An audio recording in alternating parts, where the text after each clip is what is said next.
Hello again, this is ZengoMD. So hopefully you watched the main food addiction video. Maybe you're not sure if you're a food addict at all. Maybe you think everyone else is, but your weight gain is different. You're not a food addict. Then it's time to take the only well-respected food addiction questionnaire available. Yeah, a test. And a test you want to score low on, not high on. So you high achievers, keep that in mind. Get your pen and paper ready. Here we go. If you recall, this major review article details the literature on how the overeating of certain foods can support the traditional diagnosis of a substance use disorder. Now we'll go into detail and take each of the criteria of substance use one by one. In 2009, the Yale Food Addiction Scale was first published. It is the only respected test that links eating behavior with the 8 criteria for substance use disorder, and it's remained largely unchallenged since it was released. Here are those 8 criteria. Number 1, substance taken in larger amounts and for a longer period than intended. Number 2, persistent desire or repeated unsuccessful attempts to quit. Number 3, time and activity used to obtain or recover from the substance. Number 4, important social, occupational, or recreational activities given up or reduced because of the substance. Number 5, use continues despite knowledge of adverse consequences. Number 6, tolerance. Number 7, withdrawal. And number 8, use causes clinically significant impairment or distress. Well, before we get on to the first of the criteria and go over the questions, let's define what's meant by certain foods. This is the exact wording of the Yale criteria, and they will talk a lot about certain foods in their questions, so keep this in mind. Basically, it means what we call the craveable hedonic foods, like we mentioned in our food addiction videos. They make a point, though, to exclude caffeinated drinks and energy drinks. So sugary drinks are allowed, but if it's specifically for the caffeine effect or an energy drink, you want to think about other things on this list, not just that one singular item that is a combination of, say, sugar and caffeine. Now, chocolate would be on the list of certain foods, even though it has stimulant properties. It is still mainly there for other addictive traits. All right, so you might want to get a piece of paper to keep track of the criteria as we go through each one. Something you can simply do is just have a yes column and a no column. And if at the end of each criteria you meet the criteria, you'll put the number of that criteria in the yes column. At the end, you'll know where all 8 criteria stand in the final assessment. All right, here we go. Criteria number 1, substance taken in larger amounts and for a longer period than intended. So when you see a table like this, there are going to be 5 choices, and you want to think over the last year. Never, of course, is self-explanatory. Once a month means simply one meal, one instance over an entire month. 2 to 4 times a month, therefore, would be something that happens rarely. It may not even happen every week. But if it happens 2 to 4 times a month, now think about this.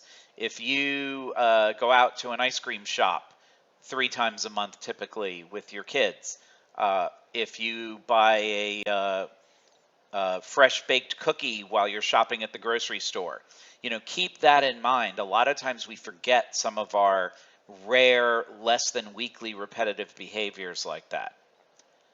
This column is for 2 to 3 times a week. So again, not something that's daily. In fact, it's less likely to happen on any given day, but it still happens 2 to 3 times a week. Now again, it doesn't have to happen at every meal on those days. It just has to happen 2 to 3 times per week. Finally, the last one is something that happens every day or at least 4 times a week. Okay, you got it? All right, here we go. Number 1. I find that when I start eating certain foods, those hedonic foods, I end up eating much more than planned. So go on ahead and think about your answer before I show you what meets the criteria. And remember one thing, there are 21 meals a week, not including snacks. If you answered daily or 4 times a week, you have met the criteria number 1. You can put that in the yes column. If not, let's move on to the next question. I find myself continuing to consume certain foods even though I am no longer hungry.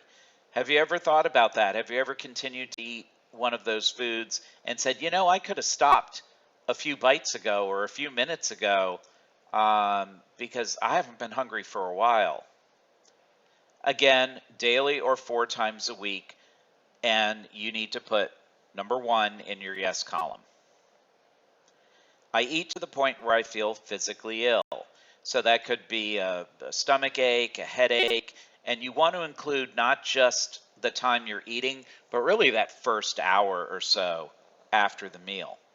If you have to stop because you're physically ill, nauseated, stuffed, rather than you just stop because you feel full, again, 2 to 3 times a week, meaning only 2 or 3 out of 21 meals or more, and you qualify, put number 1 in the yes column.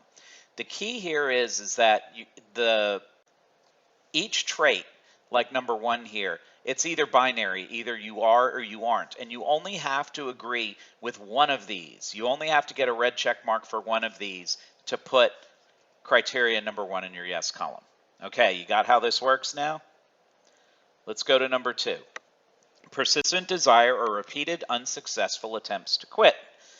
So in this one, we have a couple different styles of questions. Not eating certain types of food or cutting down on certain types of food is something I worry about. Now think over the last year how often that comes into play. How often while you're shopping at a grocery store, reading a restaurant menu, at a buffet, where you say to yourself, wow, I'm really worried if I start eating that, I might gain weight, and that deliberation goes on through your mind, but you're attracted to it. Daily or 4 times a week, and you need to put number 2 in the yes column. The next questions cover the entire prior year, and these are yes/no questions. I want to cut down or stop eating certain kinds of food. Again, this isn't about stopping eating kale, okay? Certain foods are the ones we mentioned on our list, the processed hedonic foods. What's your answer to that question that sums up your attitude over the last year? Of course, if the answer is yes, number 2 criteria is fulfilled. I have been successful at cutting down or not eating these kinds of food. Again, this is about over the last year. And if you have been successful and remain successful, then you answer yes. If not, you answer no. Because we have another question coming up about all the attempts you have made to be successful.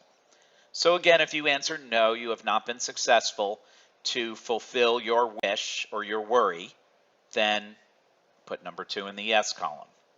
And finally, how many times in the last year did you try to cut down or stop eating certain foods altogether? So this is over a year. How many diets did you go on? How many times did you toss out a certain food from your pantry saying you'll never eat it again? How many times did you say I'll stop eating at a certain restaurant or I'll stop eating this or that? Add them all up. If it's 5 or more, put number 2 in the yes column. If you did not fulfill anything on this slide, you can put number 2 in the no column. Criteria 3, much time and activity to obtain, use, or recover from the substance. Pretty self-explanatory here. I spend a lot of time feeling sluggish or fatigued from overeating. Again, I would consider that next hour after eating, especially if you feel like you have to then resort back to the same foods to get your energy back. If the answer is 2 to 3 times a week or more, put number 3 in the yes column. I find myself constantly eating certain foods throughout the day. Yeah, I remember one time I had a long drive and I had a big 1-pound bag of M&Ms, and to stay awake for the drive, I kept popping them in my mouth the whole 5 hours I was driving. So that would be a yes for me on that day. Well, if that's daily or 4 times a week or more, then put number 3 in the yes column. I find that when certain foods are not available, I will go out of my way to obtain them, possibly going inside and purchasing a candy bar or something while you are maybe getting gas.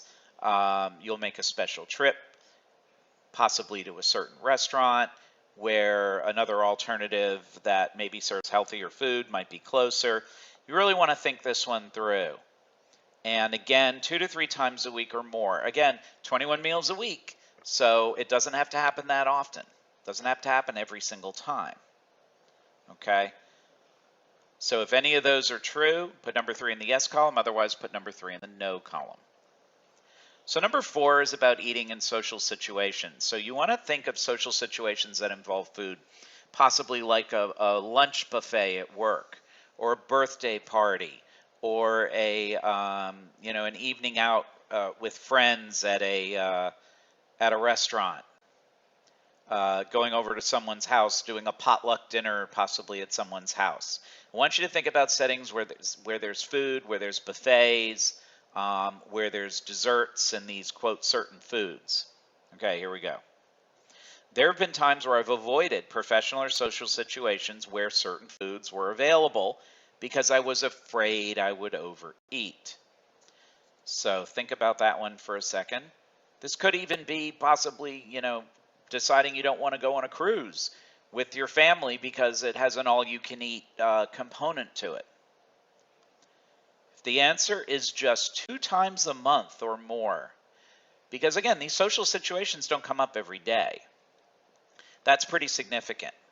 Put 4 in the yes column if that's the case. There have been times where I avoided these situations because I was not able to consume certain foods that were there. I remember a day or a time when a certain friend of ours, we would go over to their house for dinner and they would always make very bland elemental food with very small portions. And I remember one time stopping at McDonald's on the way to their house just so I could preload because I knew the dinner I was getting wasn't going to be satisfied. So you can bet I said yes to this one. 2 to 4 times a month or more. Now, I don't think I would do that now, but there was a time where I did that. All right, ready? Number 5. So this isn't really just one question.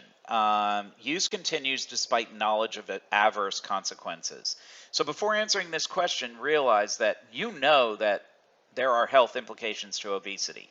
I mean, think about this. How many fat 80-year-olds do you see walking around happy and full of life? Okay?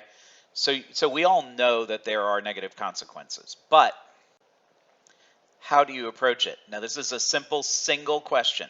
I kept consuming the same types of food or the same amount of food, even though I was having emotional and or physical problems.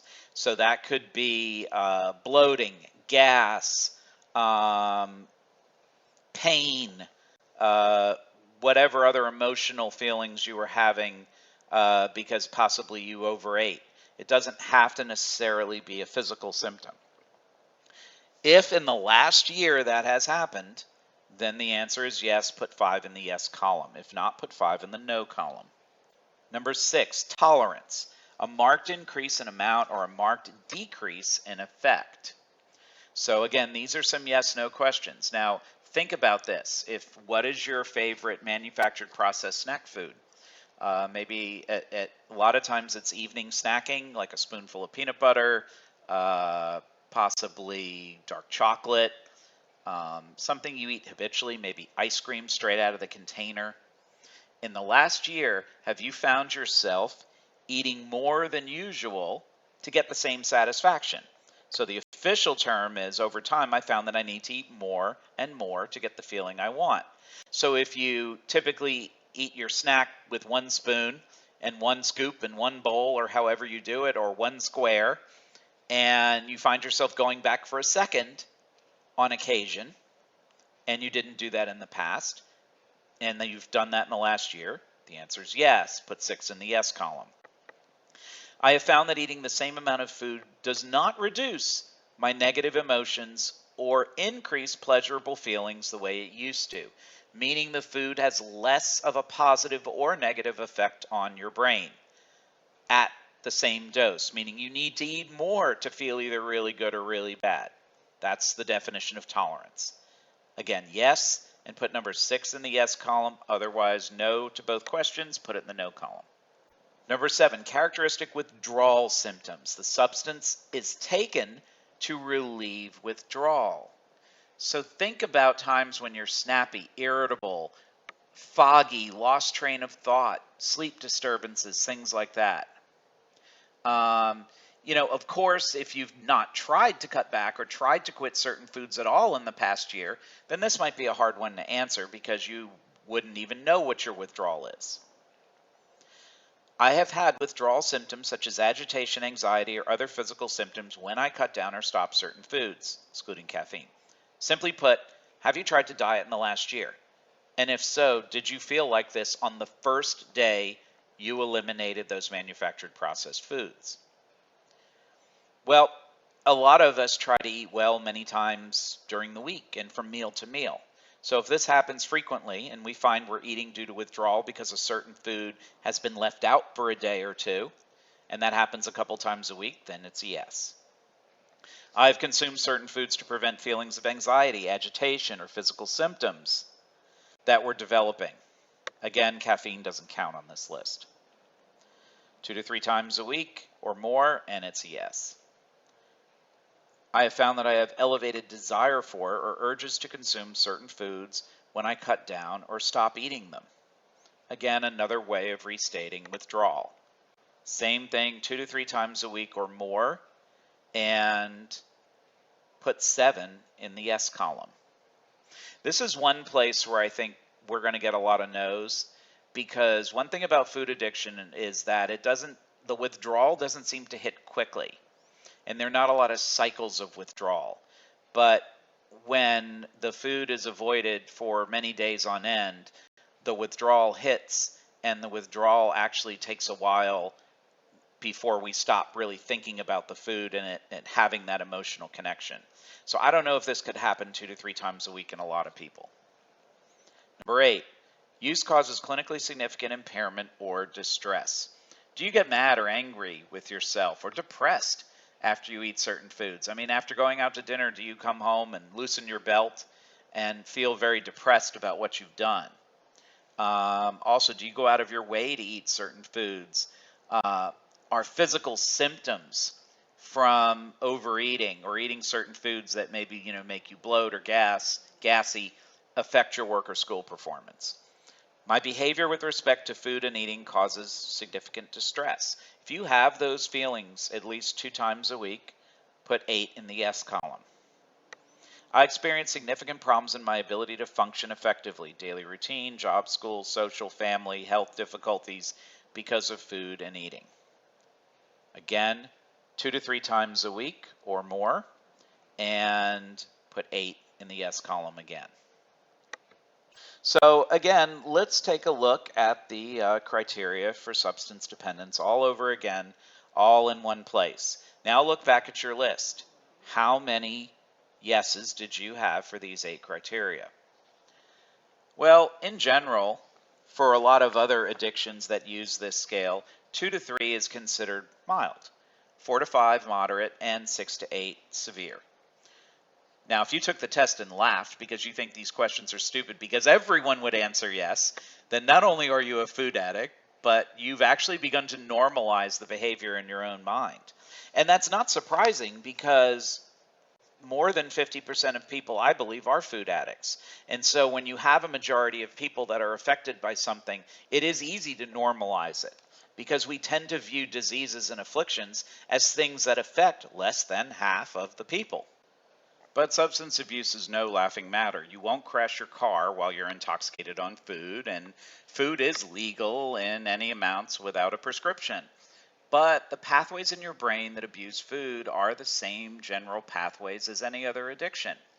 And we all know that being overweight or obese leads to personal health problems. Now, this picture is from a catalog that sells bulk candy products and party favors. Look at this woman with the big bowl of candy, and both she and the child are just thrilled. Now, before you watch the food addiction videos, you probably never gave this picture a second thought.